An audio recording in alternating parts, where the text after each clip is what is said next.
Hello and welcome to the Business of the Business podcast. I am your co-host, 𝐒𝐂𝐂𝐑𝐈𝐁𝐄 with Two Man Power Trip. Of course, joining me is my co-host, the financial wrestling genius himself, Mr. Lavie Margolin. Lavie, what's going on? How you doing? Hey, John, I'm doing well. Tonight is a special night, special guest. So I was trying to tie it into the news of the week. And unfortunately, of course, Sid Vicious passed away.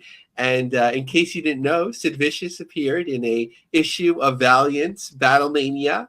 It was kind of a weird sequence with Jake the Snake Roberts. But that was comic books and wrestling a long time ago. But today we have the premiere comic book creator of the acclaimed Headlock for the first time, Michael Kingston. Michael, welcome to the show. Thanks for having me on. I appreciate it. Michael, what is going on in the world of Headlocked? I know Vampiro is out there. What's going on? What's the latest projects you're working on? Man, it's nuts. I feel like the next book I might have out is called Friday Night Bigfoot, which is a story that I co-created with Gangrel about a guy in Portland in 1985 that trains Bigfoot to wrestle to save his struggling family's promotion. It's a lot of fun. We get Bigfoot hooked on coke, so it's a good time. It's got kind of I don't know. It's obviously somewhat absurd, but it's a lot of fun. We kind of dig into some of the old school, wrestling territory stuff, and and then there's Bigfoot. Yeah, we start the book with Bigfoot in rehab, so that's give you any kind of idea what kind of a book it's going to be. But it's a lot of fun. We got some cool creators on it, so we're working on that. And then obviously Vampiro is a big deal, and that's one of the funnest things that I've had to write recently. And then working on Volume 5 for Headlocked. Volume 4 for Tales from the Road. We announced Shelton Benjamin, Jordan Grace, New Danhausen, and I've got a couple other people kind of in the wings that I'm still trying to lock down. And then I have 2 other projects, but I can't talk about them yet. Not yet. Okay, all right. With Vampiro, what's going to be the focus with Vamp, and what's it like working with Vampiro? Vampiro is such a singular person. Like he's just he came to my San Diego Comic-Con table in like a zoot suit. He looked like a hitman for the Italian mafia. Like he's just got it. Like there's like and it's funny that, not funny, but obviously Sid just died, and there's a guy that just had this incredible personal charisma, Yep. And Vamp is like that in a different way, but he just exudes cool, and he believes or he thinks about and deals with like just some of the weirdest stuff, and he's into like weirdness, but like he's just perpetually cool.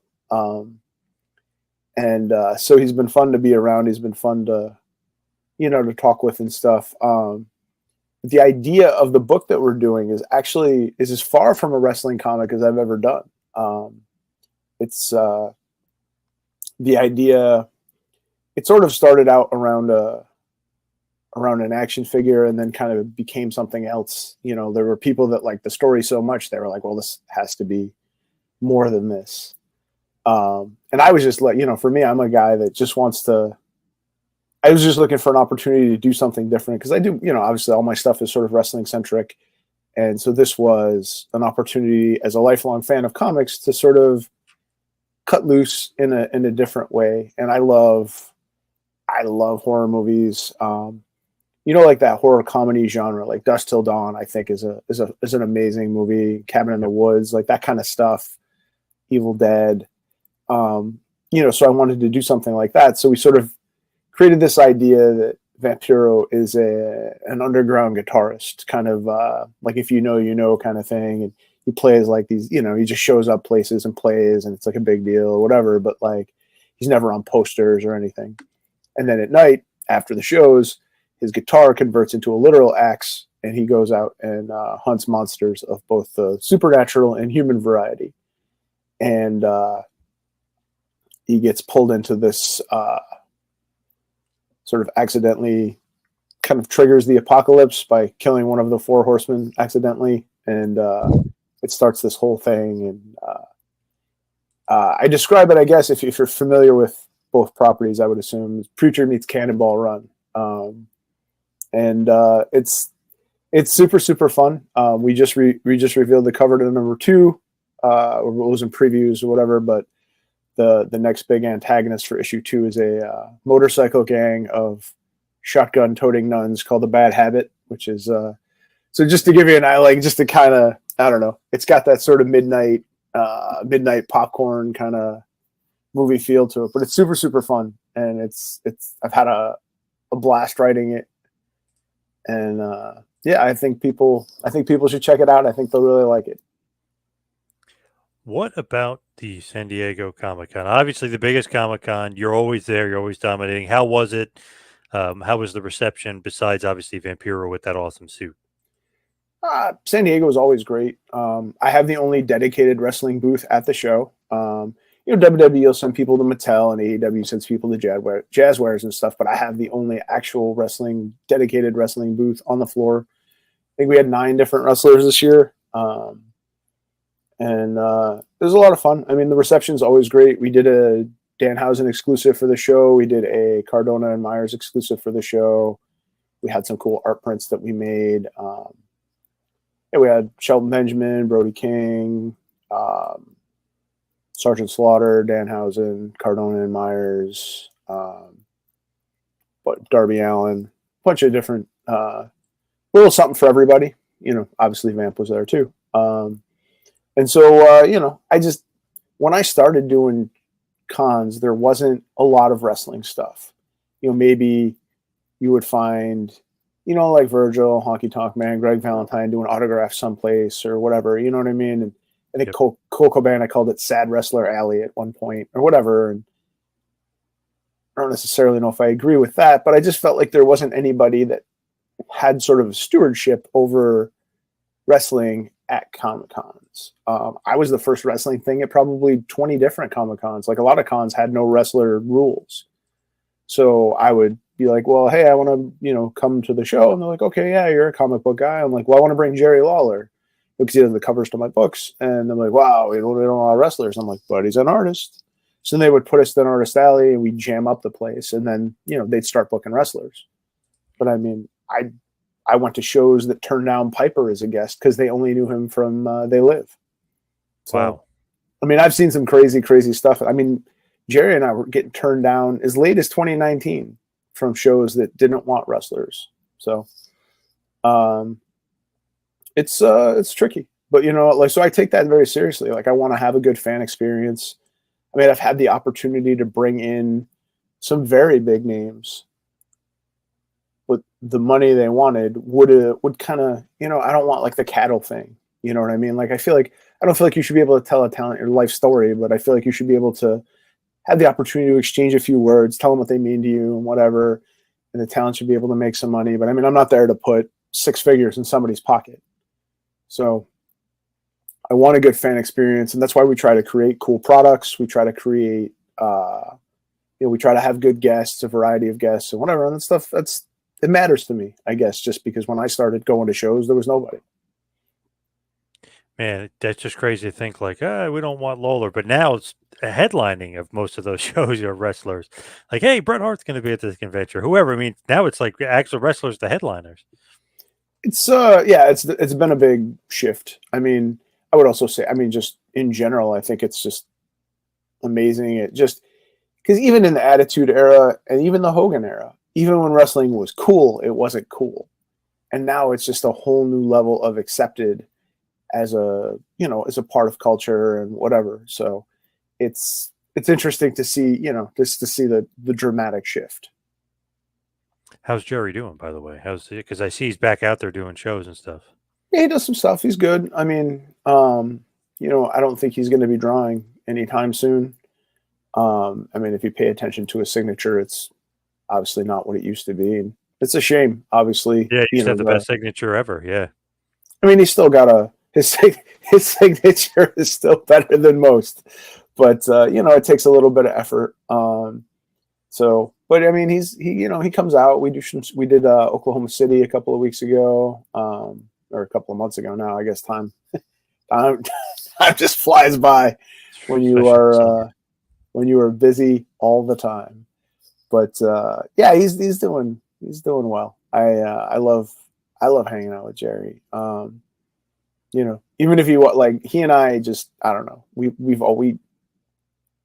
just have a similar vibe in our senses of humor and the stuff we like to talk about and stuff. So I mean, even if he wasn't super famous, like, he's just a fun guy to hang out with. You know, Shane Helms and I have kind of the same kind of vibe too. Like, we just get along. I mean, we were born 4 days apart, so there's probably some, I don't know, astrological significance to that or whatever. But he and I get along really, really well too. So it's you know, I don't know. It's fun to do stuff. I'm going to hand it over to Lavie. I know he's got a bunch of good questions for you. Yeah, I think I'm going to be all over the place. But first, Michael, I want to let you know I'm wearing this T-shirt in your honor. This is from the classic Ditko, Spider-Man Against the Vulture. I've actually been stopped on the street many times, but like, where did you get this shirt? So to give myself a little bit of cred, in 2000, I was an intern at Marvel Comics. And at the Christmas party, they were just emerging from bankruptcy, so they weren't going to give, especially interns, a lot of stuff, but they did give T-shirts and shot glasses. So I've held on to the shirt ever since. Next question, which I always ask people from the industry. So I've already mentioned Battlemania. Around the same time, there was WCW comic at Marvel. Which one do you think was better? Oof. I mean, I will be honest with you. Obviously, those are the types of books that sort of frustrated me as a fan and made me want to write Headlocked. Just to, you know, like, I never really, as a wrestling fan growing up, I never really liked any of them. Honestly, they were always very frustrating to me. Even though they were made by, you know, some of the guys I know that created them. You know, Ron Wilson did a cover for Headlocked, and John Heber did a cover for Headlocked. I think he did something in a couple of them too, but it's just, I don't know. Like, in my mind, licensed stuff is tough to do. It's tough to do licensed stuff and make it feel not like a cash grab, I guess. Like, in my mind, they always just felt like they're just trying to make some money off of people who like wrestling. But I never got the feeling that the people that wrote them liked wrestling. Fair enough. We won't even touch Ultimate Warrior meets Santa and the Chaos Run. We'll move on from that. So I'm probably mentioned a number of significant guests at your tables in the past, but I'm going to hit you with a promotion we talk about all the time. I believe last year, Jeannie Buss from WoW brought some WoW talent to your table as well. How did that all come about, and how was that received? So we actually had them in 2019 too. That was the first year that they came. They actually reached out to me, just cold. I had never met David McLean, and he called me up, and they wanted to do something at Comic-Con, and they asked if we could. And, you know, we talked about it, and we tried to figure out the best way. And, you know, in my mind, I would say San Diego, right? Like, if you want to make the most noise, you want to bring your biggest gun, and ultimately your biggest gun is Jeannie Buss. And so the first year it was David and Jeannie and Tessa Blanchard and the Beast, and it was fun. It was super fun. Jeannie Buss is an incredibly nice person. The first year that she came, you know, she met me they brought her over. You know, they all came over, like the entourage came over, because there were people from maybe CBS, I think, or wherever they were on. Maybe it was Access at the time, but they had some publicists, and they had, you know, sort of, I don't say security, but people to watch, and they all kind of came over to the booth. And then Jeannie says to me, she's like, "Oh, is there, you know, they have comic books around here?" And I'm like, "Yeah." She's like, "Would you take me to some?" And we just left. The two of us just ditched everybody, and we walked around the show floor, and I took her to different places, and she was like digging through back issue bins looking for old issues of Supergirl and stuff. She bought a creature from the Black Lagoon hoodie. She was just, I mean, she's a real fan, like a real fan. I mean, she knew what she was looking for, and I mean, she was on her knees. She's probably I don't know if she's a millionaire, billionaire, whatever. She's got a lot of money, but she was on her knees just digging through back issue pants like a pro. So, and that was really cool to see. And then as far as the signings go, the signings were very well received. Both years. So, I mean, I don't know. I think it's a lot of fun. I like to showcase a lot of different stuff. We had Lucha Underground guys one year. We had like 14 Lucha Underground guys one year. We've had Ric Flair. I like a little variety. I mean, I like all kinds of wrestling, and I think there's a lot of people who think that they're wrestling fans, but they're really just WWE fans or AEW. They're really just a fan of one thing. Just in the same way that there's a lot of comic book people who think that they're comic book fans, but they're really just superhero fans. And that's fine. It's fine. It's just, obviously, for me, who sells a non-branded wrestling product, having people experience multiple styles and types of wrestling is going to sort of maybe broaden people's horizons and help me sell some more comics. So one of our most prolific guests, probably our third most, but we want him to catch up soon, Kevin Kleinrock, is really is somebody that you've worked with for many years, even I think shared the table at a certain point, and now are collaborating on the massive publishing. So bring us up to speed. I'm sure you know Kevin for years, and how this all came about to your current relationship. Yeah, I mean, I've always liked Kevin, and Kevin and I have always gotten along. So, I mean, it was cool to, I was always down to, have him bring some people. I mean, he brought Rey Mysterio and Psychosis one year, and, he's always got cool stuff going on. And I mean, right now, in terms of us, our relationship is literally, I'm writing Vampiro for him. I think it's tricky because obviously he does a lot of lucha stuff, and I think, they'd prefer to have Latino writers for it, and that makes perfect sense to me. I think by and large, because it's especially if you're doing a sort of cultural thing like he's doing. So, but obviously, Vampiro is a project that I think I can work on. So, not that I couldn't work on other stuff, but I think it's probably better to have somebody that has a stronger cultural tie to the source material. But Vampiro, what we're doing or whatever, it was a project we've kind of waited a long time for us to be able to work on together. So it's been a lot of fun. I mean, Kevin and I get along real well, and I think we're very much the same type of person in that we're sort of grinders, but we work way more than a lot of people will ever see. And, we've been smart, and he's got to do a lot of cool stuff. I've got to do a lot of cool stuff. So, I have a ton of respect for him, and, it's a fun collaboration. So talking about grinding, I've always been fascinated by like your aggressiveness and sort of getting out there. If I remember correctly, I think you're a full-time engineer. And is that correct? No. No. So Okay. I have a biochemistry degree, but Okay. I manage a fleet of truck drivers right now, Okay. which is super helpful because I can do it remotely, which allows me to do more shows.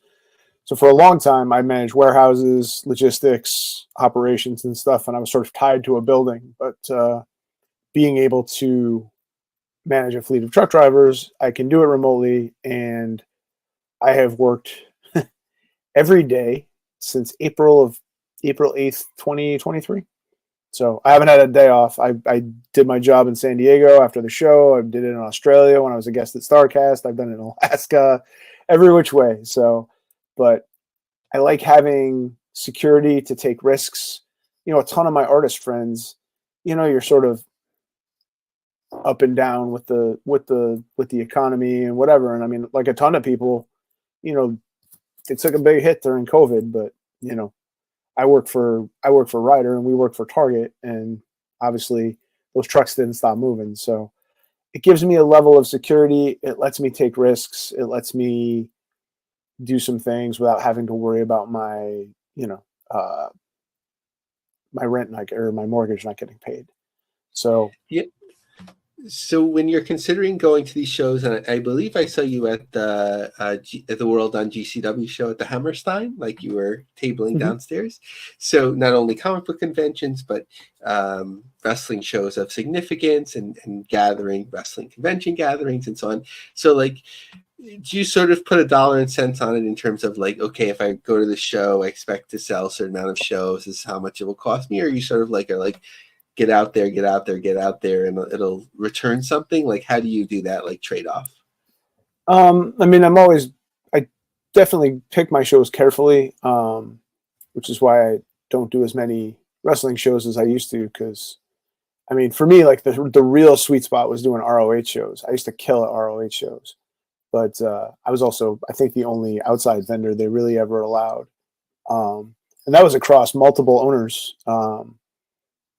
They like Sid used to let me set up, and then Kerry let me set up and whatever. I mean, obviously now that they're an AEW subsidiary, I can't really do that anymore. But like that used to be my sort of sweet spot, and AEW sort of co-opted those fans, right? Like that was the fan base that they took. The work rate indie kind of, they want something different. So that it becomes harder. I think indie wrestling right now is much more of a social thing. Like obviously like super indies are almost dead. There's only a handful of people doing super indies.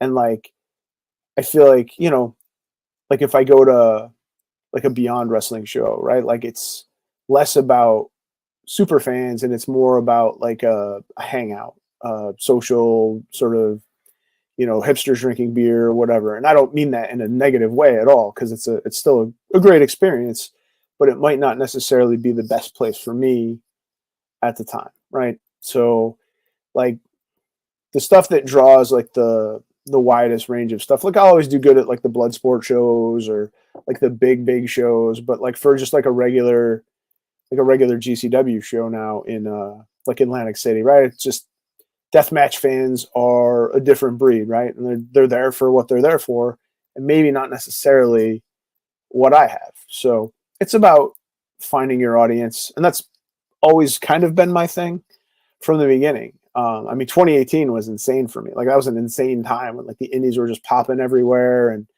you know, ROH was kind of kicking with the Bucks and Cody and all that. Like I could just set up at an indie show and, you know, for a couple hours and, you know, make 4 figures easy.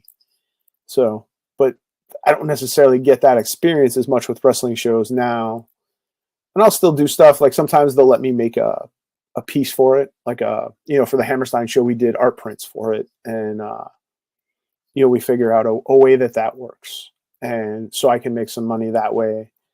You know, sometimes I'll go to a show if there's somebody I want to network with that I don't have a relationship with, because nobody really pays attention to email. Like everybody's got a booking email, but nobody ever answers them. So sometimes you just got to get in front of people. You know, so it's, you know, the big Comic Cons I'm always going to do good at. Pop culture shows I'm always going to do good at. You know, I would probably kill at a WWE show or an AEW show, but that's not a thing that they allow. So it's, you know, for me, like I always liken it to, you know, the movie Pacific Rim, right? You've got like a big robot fighting a big monster, and there's this little boat in the middle. Like I'm the little boat in the middle, and I sort of have to adapt to the changes that everybody, you know, these big companies make. So somebody makes a decision about something, and it has an enormous effect on what I do. So I'm always trying to be fluid enough to react to things and try to be out in front of stuff, because you don't want to be on the ass end of stuff for too long. No, and your perspective on independent wrestling, like it feels so like spot on for how things have changed, especially with the emergence of AEW. The Ring of Honor makes sense. I mean, internally, I remember, I'm not sure if you were tabling yet at that point, but when Jim Cornette had his Midnight Express scrapbook and everyone would like line up, you know, for that, and he would like sell them out the door. Who knew years later they'd be worth hundreds of dollars? So it paid off well. Somebody even wanted to buy mine that said that, you know, to my friend Lavie, and I was like, how am I going to find another Lavie? Like, but they're willing to make the trade-off. So the other business question is, when you're producing comic books in a way that's, non-traditional, I mean Diamond isn't what Diamond used to be, in terms of being that one main source distributor, but it's still that traditional system where the comic book stores put in an order months before, and then the publisher prints that number, maybe somewhat overrun if there's reorders and so on, but you're really doing it somewhat on like anticipating demand basis, but also you've had Kickstarters. So I'm making the question complicated, but how do you basically determine your run, your risk versus reward in that way? Well, I've never really put my stuff through Diamond. The very, very first issues when I was through Margolin went through Diamond, but other than that, I mean, I'll take orders from stores that order from me directly, but my model's been direct to consumer almost the entire time. The direct market isn't necessarily a place for what I do, and I didn't understand that for a long time. And it's the same kind of premise as the Comic-Con thing is, you have these people that are so in the Comic-Con bubble that they are so far into it, they can't understand that, three-dimensional men in tight, colorful costumes in a battle of good and evil are apparently just as nerdy as two-dimensional. So, you know what I mean? WWE never really had a significant success making comics, and they're the biggest company ever. I mean, so, when I started pitching Headlocked to everybody, I mean, everybody was very negative about it. Every publisher shot me down. I mean, a fairly large publisher literally laughed in my face. And everybody kind of just was like, eh. And in my brain, everybody that I know that like wrestling like comics. So I just made them myself. And like, after we did the first run through Diamond, and when my first issue came out, I took a week off from work and I went to every comic book store in 3 states. And I talked to every shop owner, and every shop owner told me that they had multiple people that they knew of in their stores that were wrestling fans. And then they proceeded to tell me why they would not order my book. And I just kind of knew like, and I guess I never understood that, but it makes sense. A lot of times when you live a whole life and you don't consume independence, and then you, as an independent creator, you're like, well, why aren't people consuming my stuff? And they're like, well, how many independent things have you ever bought in your life? And they're like, oh yeah, that's a good point. So I kind of knew I had to do it differently. So then that's when I started going to wrestling shows. I mean, for a while when I started, I would sell it on my backpack at Ring of Honor shows. I'd put on the message board like, hey, I'm going to be in this seat or whatever. And people would buy it from me in the parking lot or up at my seat. And then eventually they were really nice to give me like a little corner. They bought an ad in my first book. They were nice enough to give me a corner of the table to let me sell my books. Because I had been a long time fan. I'd gotten all their shows and they knew me and whatever. And they're just cool about it. And then I kind of knew I had to be out there, right? Like I had to figure out a way for people to see what I had to offer. I wasn't going to get coverage in comic book media. I wasn't going to get coverage anywhere. So, I just went out and started, doing some shows. I worked 2 jobs for a year to pay for like my first round of convention tables, some t-shirts, print run. And I just started going and getting in front of people and talking to people. And, little by little, you build it. And then the cool thing for me was I would meet wrestlers at the shows that were just there as fans, Hurricane, Rob Van Dam, and Christopher Daniels, whatever. And then those guys would help signal boost my stuff. And then it just kind of went on from there. And then getting Jerry to do covers, and then Jerry and I doing shows together. And that gave me a credibility with other people to want to do stuff with me. And it was just a process, right? But it was just, I think, it's a case of the universe giving you what you need and maybe not what you want. Like if somebody had picked me up in 2008 and just put my stuff in stores, it would have been in and gone, and that would have been it. It'd be done. So it almost forced me to build a stronger, more stable,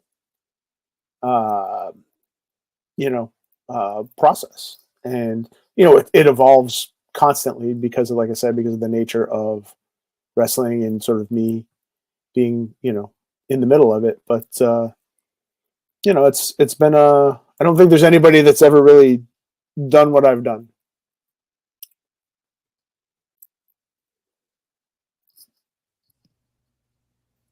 Sorry about that. For sure, in a very different way, I was going to recommend a YouTube documentary that I came across, although there might be better ones. I'm not sure if you're familiar with Wendy and Richard Peeney, who did ElfQuest. ElfQuest, yeah. So it's an amazing story. People often talk about like Image as like sort of independent success, but that's a whole different story. But this couple, like, that's just an amazing story and like really inspirational. So that's my recommendation for tonight.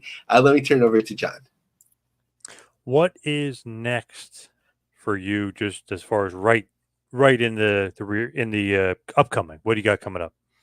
I think Friday Night Bigfoot's going to be next. I think that Headlocked Tales from the Road Volume 4 will be after that.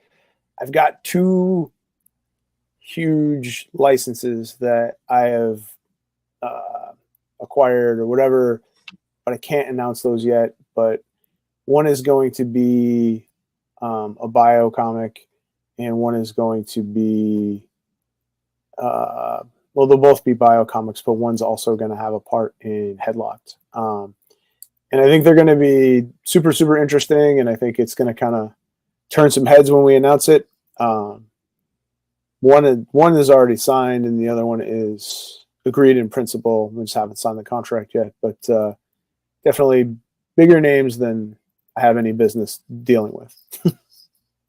Nice. Where can everybody find you? Website, social media, and otherwise? All my social media is Headlocked Comic. It's one word. It's all me. I'm pretty good about accepting people on my regular Facebook. It's just under my name. It's got my big dumb face on it. But it is trickier because I'm getting up to 5,000 now. So, I mean, if you want to, I try not to, like, if you're supporting the brand or whatever, like, I'm pretty cool about letting people on, but I got to kind of be tight about stuff now. But yeah, all the socials are me, and if you message any of them, you'll get me on the other end of them. Nice. Good luck with everything coming up and those licenses and all this other stuff. You're always keeping busy, but good luck with that. Thank you so much for all time today. Yeah, thanks so much for having me on. I really appreciate it. Thanks, Michael. Thank you, Michael. Now, Lavie, let's get to the rest of the news. Let's finish it off with some Triller news. Yes, so thematically, we've been talking about this a while. Some smoke. We're not sure if there's fire, but some smoke continuing to come out. So, biggest part was everyone knows AIW, Absolute Intense Wrestling. As of Friday, August 23rd, we have terminated our contract with Triller, and it appears all of our content has been removed as of this morning. We'll keep everyone updated as we explore options for a new home, video library, and live streaming content in the coming weeks. As of right now, we do not have plans to stream any of our upcoming events and so on. So another promotion leaving Triller. We had heard of VXS previously, writing about non-payment. We had talked about some other issues, but we have to see what's really going on. The AGBA stock was actually, as we're recording this, up about 5% today, which is expected to acquire Triller or merge with them. They actually just announced hiring a new executive. It looked like somebody that, unfortunately I don't have his name in front of me, that had worked for a bank who was fairly high profile a number of years ago, a big bank, and then there was some impropriety or controversy related to his leaving the position, as far as I understand, at the moment. So they're still hiring, but we have to see what's going on with Triller. I think AIW has some buzz and so on, but I think we'd really get to learn something if, like, they're working with AEW, right? So, like, if AEW has some issues and they leave, they're not just going to, not expect payment or something like that if there are those issues. So we'll find out about it. Obviously, GCW hasn't slowed down at all with their shows, and when they had issues with IWTV, other sort of issues we found out about it. So so it might just be we've heard about trailer late payments to music producers or music content owners in the past, as has been reported publicly in articles. So if there are issues related to late payments, it might be sort of like prioritization of like, okay, with smaller companies, we could be later, but these are our brands that we have to be careful of. So just speculating. Again, no specific facts, only the content that's been put out into the public arena. But, we have to see if there's any fire that's connected with this smoke. What is going on with TNA? Give us a rundown, because I'm seeing some sellouts, sold out shows. So, first of all, Rob Kligman, who we've talked about, who had worked for WWE in the past, is really focused on their business growth and media growth, and a really smart move, for their Bound for Glory show, because as we've talked about, TNA has some super fans. They're now figuring out a way to super serve them at a cost. For the first time ever, TNA Wrestling is offering exclusive ticket packages for Bound for Glory on October 26th and 27th in Detroit. Our new front row and second row package include private photo ops with wrestling legends, a limited edition commemorative chair, and exclusive swag and more. And these are several $100s for the two shows, the Bound for Glory and the day after show. It's $600 about for the front row and about $500 or $450 for the second row. So if you think about it, right, let's say if you were to charge an average of $60 a ticket for good seats, so here you're getting that price, and you don't have to sell 10 times more tickets, right? So you're maximizing the opportunity for fans. Next is, as we've talked about, TNA is about to hit a big milestone with YouTube in terms of 5 million subscribers, but they're actually, their content will remain on YouTube, but in terms of like premium content and trying to get subscriber money, they'd already cut back on their insiders packages, but now they're actually stepping out of it. On Friday, August 30th, we'll be sunsetting our YouTube Insiders membership and will no longer be available. Timing is everything, and this is absolutely the best time to be a TNA Plus subscriber at any level. And next month, for just $9.99, subscribers can catch Emergence this Friday and so on. So interesting to see, and they continue to lean on their own service, which, maybe that's the smartest way to go. YouTube is solid, but, issues with Triller and so on. So sometimes it's, as they said, timing is everything. But this show in Detroit, just looking at a ticket map, that it's not a full setup. They could expand it, but it's just a partial setup of the show.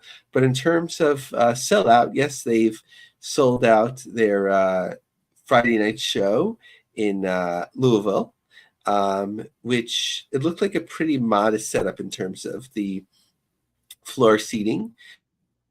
Just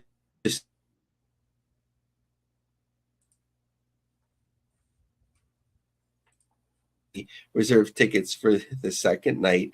Looked like there was just a few tickets dotting the map there. Interestingly, for their big show in San Antonio at the Boeing Center, just a little bit of a glitch for Victory Road. They linked on their website to Ticketmaster, and I went to Ticketmaster. I was like, "What's going on?" You could just see a couple little sections of tickets, and you don't have the map. And then I realized that was just for resale. So if you go to the Boeing Center website, the whole map isn't open. If you click into each section, you can see how many tickets are sold there. So about 3 rows deep for each of those sections. I actually reached out to Rob to let him know, and TNA corrected it, and he said, be on the lookout for more business news forthcoming. So a little bit of a flex there. As we talked about in terms of their schedule, Louisville has their 2 shows at the end of August, then into San Antonio, Spartanburg in September, followed by Detroit in October, Fayetteville in November, Winston-Salem with WrestleCade, and then Atlanta in December. Okay, so so that's the TNA news. So we'll be on the lookout for more business news upcoming. With TNA and these sellouts, I feel like they're going to the right size arenas. You know what I mean? Like it's not too big, it's not too small either. They're hitting a sweet spot. Other organizations need to do the same thing. Just throwing that out there, right? I mean, sometimes you can be too big. Yeah, to me, that's key, like to know who you are. So clearly, we'll talk about NXT in a moment, but with the WWE main brand, they certainly like know who they are, the live events, the televised events, and so on. Like it's all seems like the right places. AEW, obviously a lot of issues there. I mean, they know when they're booking it, you have to have certain expectations, but it just continues not to make sense to me why they're booking so many big venues. In some ways, they're shifting a little bit, like they did in Texas with the residency in a gaming venue, but that's a question mark. But with some of the like sort of the mid-sized semi-national brands that we've talked about, I think most of them know who they are right now. GCW is booking the right size, TNA is, MLW is, and NWA is too. Speaking of NXT, are they going to too big of buildings? Do you think this is good size? So there's some ambitious shows. I think it's not like totally surprising to them that they're not going to fill up some of these venues, but they want to like be in a bigger space. I don't want to make it sound like I'm making more excuses for them than when we talk about AEW in similar spaces, but it's worth trying, getting a sense of the venue, and they're not like putting themselves all the way out there. It's sort of like this test for the new run on CW and a premium live event. So just looking at this from WrestleTix, October 27th is their Halloween Havoc event, where they moved about 4,000 tickets for Hershey, PA, with about a 6,000 person setup. In St. Louis, the second Enterprise Center, which is that's a 20,000 seat venue. So this is the second NXT TV. I think I would have just done the first week, because like the second week already, even if you're sending Randy Orton, like there's like a bloom off the rose. So tickets distributed 3,000, current setup 6,900. So I think that will be a hard one to move. October 1st in Rosemont, where you're sending CM Punk, just under 5,000 tickets moved with an 8,000 person setup. I think that's a good, like they'll move more tickets, but even with 5, I think it's like a unique setup that you can have there, and it gives it like a different feel to get off on the right foot. So just a note about the CW. No one's really reported this that much, but a lot of the new CW affiliates, which will carry SmackDown, of course, are Diginets. So they're the sub-channels in the market. So let's say you have CBS, which is 2.1, then the CW might be on 2.2. So it's it's not as prestigious and sometimes not as clear a signal.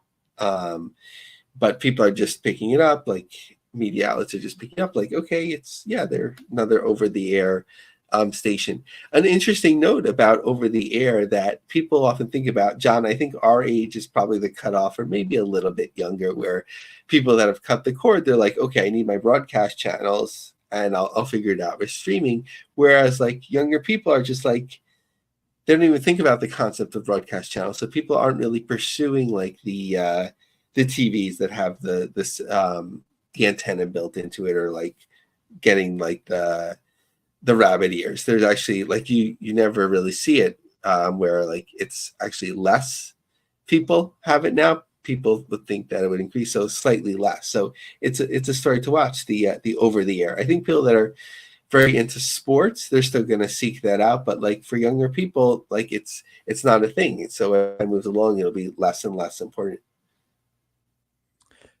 So New Japan Pro Wrestling, how are they doing? What's going on with New Japan? Yeah, so I reached out to WrestleTix, and I was like, "We need an update." And it's very kind to immediately share one. Um, so shockingly, like John, have you seen like anyone talking about this DC show? I mean, it's partly based for me on X, like who I'm interacting with, but I used to see so much more buzz. I don't see really any buzz for this DC show. Weird. It just, I don't know. I felt like it wasn't promoted at all, oddly. Yeah, we were like waiting for forever, and right, Mercedes Monet is going to be on the show. So I think they're doing okay with ticket sales in terms of almost 1,800, certainly by the time you hear this, with a full setup of 2576 in this venue in DC. So it's kind of like where I think they would be, but I think in terms of viewership and buzz, I think it's just not there. I guess that, obviously there's so much with All In and All Out and WWE and everything like that.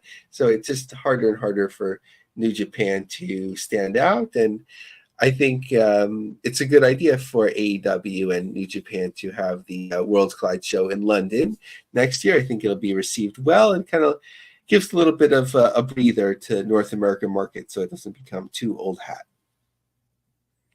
What about Marigold? What's going on with them? So, right, the young promotion that has a lot of buzz to it and connections already. So they're already playing their first U.S. tour in April, possibly during WrestleMania weekend, which makes a lot of sense. It's become harder to stand out as a promotion, as like sort of a not the headline promotion during WrestleMania weekend. Obviously, the collective works well for GCW, and WrestleCon still has its thing and so on, but you don't see like so many shows. But Marigold, I would imagine they put like a 1,000-seat venue and then maybe charge higher ticket prices that I think people would be curious and willing to pay to go to something like that. How about our buddies at GCW? What's going on with them? So it's interesting once there's like a track record. I'm not going to say I've been formally tracking it, like having the time for the spreadsheet and so on. But like, I just went back and I looked at my tweets and screen captures from the last couple of years. So the show at the in Atlantic City actually tracked better this year than it had in the past. So I think hours before the day out, like the first day was like 6 rows deep, and then the second one was 4 rows deep, and not a huge difference, but like last year, ticket sales were like a row behind that, at about the same time. So interesting to see how it not only held up, because I was thinking maybe Atlantic City is a market they should focus on a little bit less. We don't know all the particulars financially, but it seems like it's not only doing as well, but maybe even a drop better. But I would say behind 2022 in the same casino, but I'm not sure if in 2022 they still had the carousel room. Oh, okay. Now, in terms of other GCW shows, so in Chicago at the end of August, the front row is sold out and some of the small box seatings, but from the second row on, you could still get 6 or more tickets. Rochester's looking really strong, Brett's original hometown, with just GA remaining. Just looking at their schedule, like I mentioned, Chicago, they'll be in Harpo's on September 14th, Rochester the following day, Philly in the casino on September 20th, followed by Hartford, back to Atlantic City, October 12th and 13th, Denver on the 18th, LA, which always does really well for them, on October 19th. Then, pointing towards not only the West Coast, but then into Honolulu. So San Diego, October 31st, Honolulu, November 2nd, back to Louisville on November 14th, Sauget, which is the St. Louis market, on November 15th, and then followed by the American Dreams Mall show on November 23rd, which I'm totally fascinated by. Yes, me too. How about MLW? So MLW, which is basically sold out for the Melrose Ballroom, or will be. So they're already announcing their next show there in December, which is the one-shot show. So that's all. I think smart move. It's a venue that works for them. Know who you are, and good to announce a follow-up so you could sell tickets to the people that are going to the next show, and not have to find them all again. As far as NWA is concerned, I know they got a bunch of shows coming up. What's going on with NWA? So talk about limited buzz.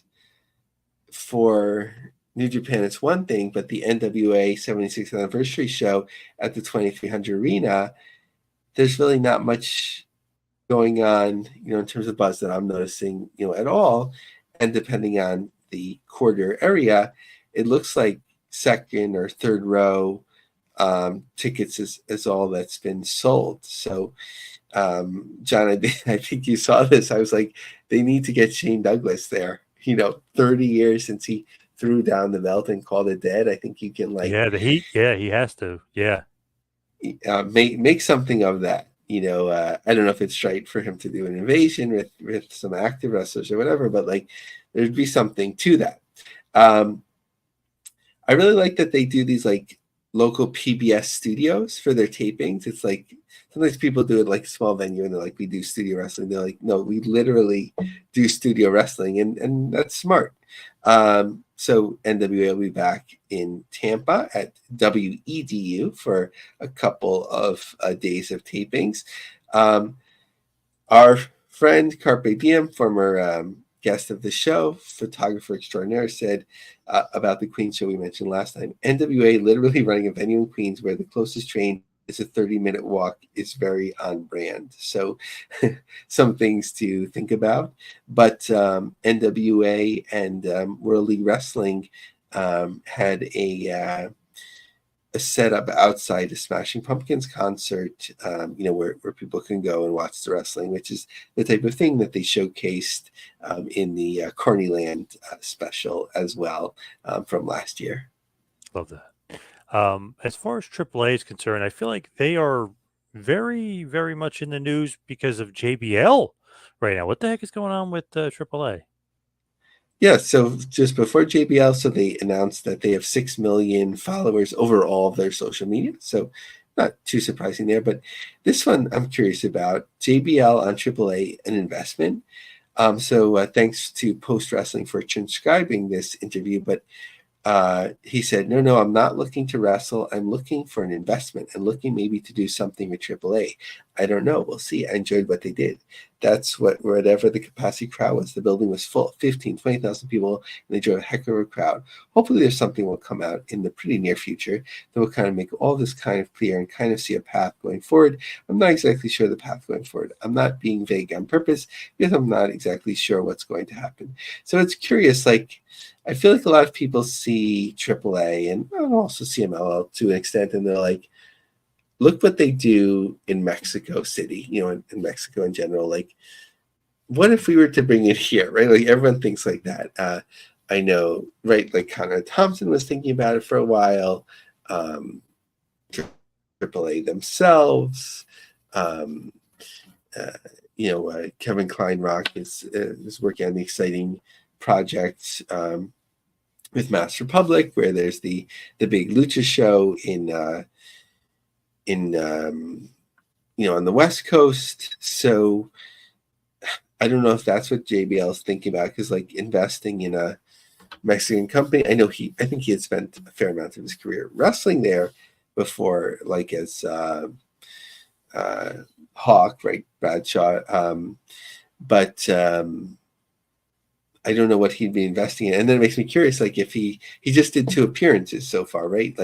With AAA and with GCW, is that part of his plan for investment? Not to start rumors, but I'm just curious. So, obviously he's an interesting financial guy. He's invested in sports before. So curious to see what's going on there. What about some other news? What else is going on in this crazy world?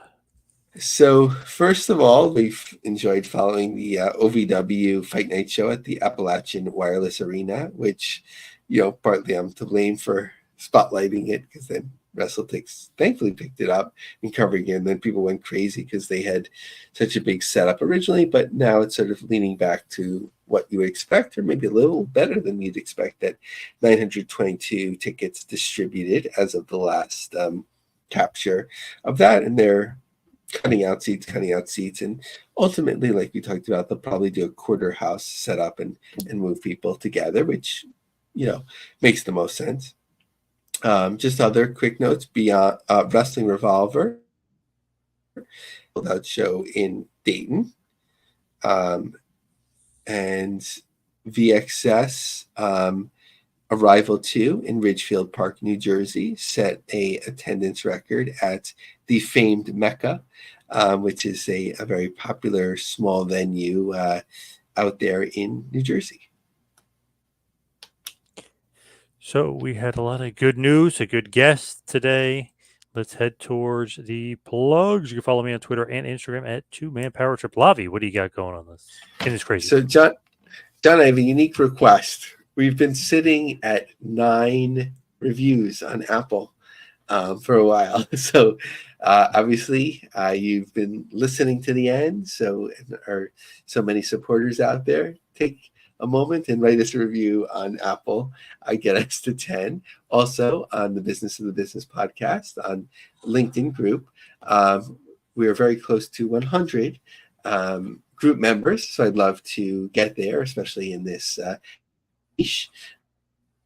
So spend some time in that for us, and follow me on Twitter and X, Marg, Lavie, MARG. All right. Thank you, everybody, for tuning in. See you right back here next week for a little Business of the Business. See you next week.